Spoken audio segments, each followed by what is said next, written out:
Fruitport's first district boys basketball championship took place on March 4th, 1938. The Trojans entered the tournament with a 6-8 record, but had to face two undefeated teams along the way to earn the crown. After defeating Saugatuck 32-16, the Trojans dispatched the undefeated squad from Byron Center 32-22. The next day they faced St. Joseph of Muskegon, which is Muskegon Catholic, a team they had lost to 3 times that season by an average of 15 points. According to the school yearbook, the team was inspired by their coach and resolved to make a supreme effort regardless of the odds. The Trojans won the close contest 35-32 to claim the crown. The following week, Fruitport fell to Whitehall in their first regional game, 27-10. What I remember most was 37 when we won the district championship. We played that in East Lansing. We played St. Joe, Muskegon St. Joe Catholic School, and they beat us every game during the season because we played on their terms, their hall. But they were really confident they were going to beat little Fruitport in the district. But we played in a nice, beautiful gym, and we did beat them fairly good. And I remember after the game was over, when they lost, the cheerleaders, there was about 4 or 5 cheerleaders, they sat right down on the floor in a heap and cried because they were so sure they were going to win, and so were the players. But we beat them. I remember how the excitement, and they were, such underdogs, and we all had great big Trojan pins that we wore. I still got one someplace, but I can't find it. That's Joe already, the first one. And Harold Hansen, he was the hot rod. He was the one that would drive first for layup. He was good at that. He was a natural-born basketball player. He could put that ball in the basket, just like nothing. We practiced where we played, in the town hall. And the ceiling was only like yay above the basket hoop. Well, when we played other teams, they were used to shooting the ball way up and coming in the basket. Well, when they come and played with us, they couldn't because they hit the ceiling. So we could usually beat any team that come to Fruitport because we were used to playing on the little old town hall. And the other people, we played like St. Jean, St. Joe, St. Mary's Catholic schools. They were all Class D. And they were used to beautiful gyms. And they couldn't make very many baskets because they'd hit the ceiling and wouldn't go in the hoop. I really liked him. He was Joe Moretti. I think he came from St. Jean's or something. He was a coach there. But he was a pretty good coach for, he wasn't rough on a guy. Well, and of course, back then you knew all the kids. The school was small and everybody knew everybody. And the one girl in my class was a cheerleader, Peggy Hansen. In fact, it was Harold's sister. She was the main cheerleader. And can't remember who all the rest were, but we only had maybe 4, and that was like for 4 different grades. Like we say, we had 6 in our class, and it was 2 girls and 4 boys. So I had to go other places to look for a girlfriend, because the girls in the school were all taken. Well, the one thing Joe, Vig, and I had fun. Him and I mostly were the subs. And during the half time, the regular guys went down with the coach and caught heck or whatever for doing what they were doing wrong. And Joe and I, we could stay up on the court and throw baskets and watch the girls. And halftime, we had a ball where the other guys on the first string were catching heck or whatever from the coach during the half. So in a way, we had it made. There'd be 2 of us and maybe a couple guys from the other team just playing around on the court during the halftime, watching the cheerleaders. Mostly I would say, if they can play and practice, just do the very best they can do. And sooner or later, they're going to come out ahead. Because I didn't put as much time in as I'd like to, so I was not a first stringer. So that's what you got to do, is just practice and practice and practice. I would tell them they would if they join something, they should stick to it. You'd always find somebody that's a good instructor to teach.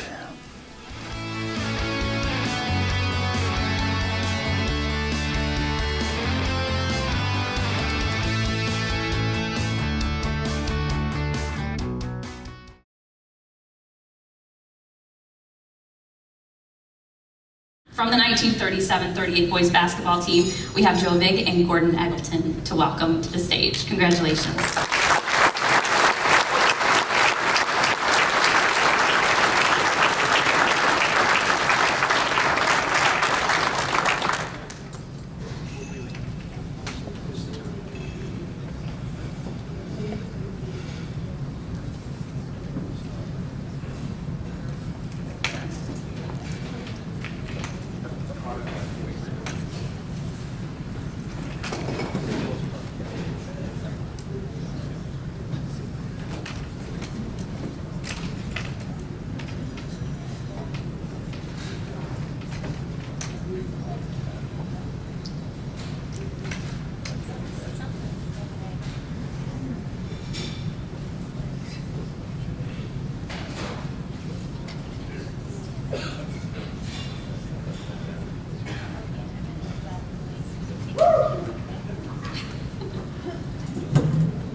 I'm not a public speaker, and I was in better shape in 37.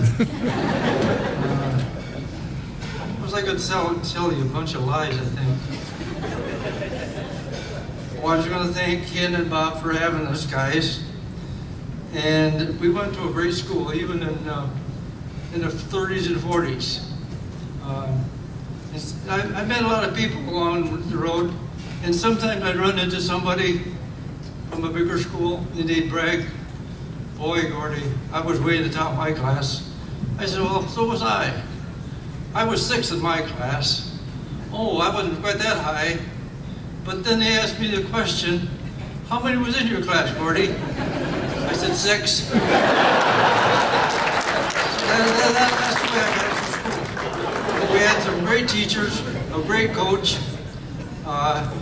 I think how we beat St. Joe that time, our coach Joe Mulready had either coached or knew quite a bit about St. Joe's team. And he told the guys some tricks.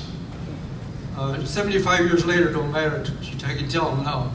But anyhow, they were really cocky, because the Fruitport guys were a bunch of hicks from the sticks, you know. And St. Joe Catholic school, they were pretty uppity.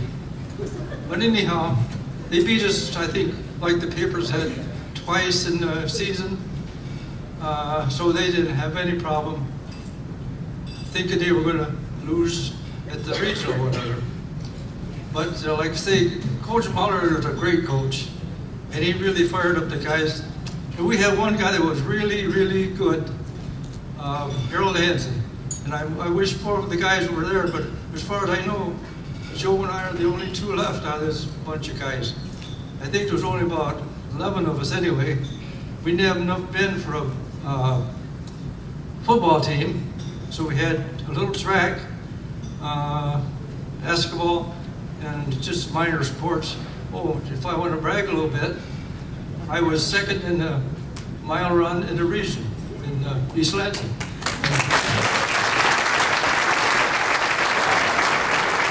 I could run then, but I can't hardly walk now. I must have worn my knees out. I don't know what else I want to tell you guys. I can't read my own writing. I was going to say, at the ball game when we beat St. Joe, the girls and the cheerleaders, they felt so badly that they cried after we beat them. They sat right down in the gym and cried because they were so cocky and so sure they were going to beat us. And we beat them by, what, 2 points? But that's all we needed. So that's about all I got to say. And if you want any more lies told you, call me up.